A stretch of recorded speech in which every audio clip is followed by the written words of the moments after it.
Objectif atteint et même dépassé pour Carcassonne Solidarité qui organise depuis 4 ans l'opération Sac à dos. En effet, l'association remettait vendredi dernier 70 sacs à dos destinés aux sans-abri avec à l'intérieur des produits de base. C'est 10 de plus que l'objectif fixé par l'association. C'est au siège des Restos du Cœur que les premiers sacs ont pu être distribués aux sans-abri présents. Des dons récoltés grâce à la mobilisation des élèves des lycées Jules Fil et Paul Sabatier. On a financé des sacs à dos avec de l'argent.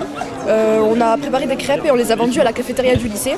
Avec tout l'argent qu'on a récolté, on a récolté une centaine d'euros. On a financé les sacs. Et ensuite tous les dons des personnes qui nous avaient apporté de la nourriture, des vêtements, etc. On les a mis dans des armoires et ensuite on les a triés. Il y avait 4 kits qui existaient et on les a triés. Et ensuite on les a répartis de façon équitable dans les sacs à dos.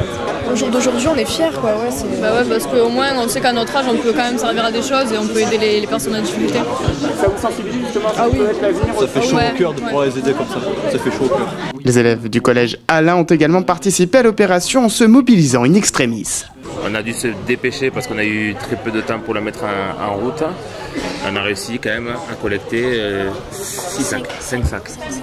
Ah oui, c'est quand même pas mal en très peu de temps en plus. On a commencé la collecte, je crois, une semaine. Donc c'est les élèves qui pendant la récréation se sont mis dans un endroit et ont collecté les choses, les objets. Et donc on a fait une semaine avant les vacances et puis cette semaine-là à la rentrée. Donc en 15 jours, ça a vraiment été rapide. Vraiment.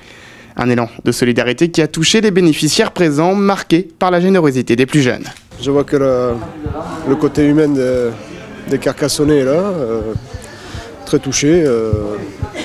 C'est bien qu'ils se soient mobilisés pour ça, pour permettre aux gens de bénéficier du minimum, on va dire, afin d'assurer le quotidien, on va dire, s'habiller, manger. D'avoir un bonnet, des gants, enfin voilà, histoire d'avoir chaud dans la rue. C'est intéressant de voir que les gens se mobilisent. Oui. Et voilà, encore le côté humain des choses qui ressort, c'est vachement bien je trouve.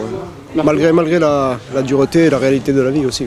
Vendredi dernier, donateurs et sans-abri ont pu aussi partager un moment d'échange, simplement résumé en une phrase. Effectivement, belle leçon de vie pour tout le monde. Merci.